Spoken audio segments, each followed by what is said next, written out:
Today I posted something and it's caused a lot of hurt to a lot of people.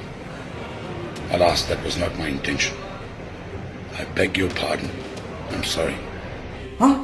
అదేంటన్నా Phuket kick అంతా తగ్గిపోయింది అప్పుడే. Sorry. ఎందుకు? మేమంతా గొర్రెలు కదన్నా, మాకేం తెలుసు చరిత్ర గురించి. నువ్వన్న మాటలే కదా ఇవి. అపాలజైసా, చాలా గొప్పోడు కదా నువ్వు. ఇప్పుడు గుర్తొచ్చిందా గాంధీజీ యొక్క గొప్పతనం ఏంటో? అది చెప్పి తగలాడేదేదో కాస్త తెలుగులో చెప్పు, ప్రజలకు అర్థమవుతుంది. కాస్త కూస్త క్షమాపణ దొరుకుతుంది నీకు. ప్లస్ వాటితో పాటు నీ ఇన్స్టాలో ఉన్నటువంటి మొత్తం వీడియోస్ అన్నీ ఏవైతే గొప్ప వ్యక్తుల్ని వ్యతిరేకంగా మాట్లాడావో వాటన్నిటిని ఇమీడియట్గా డిలీట్ చేయి.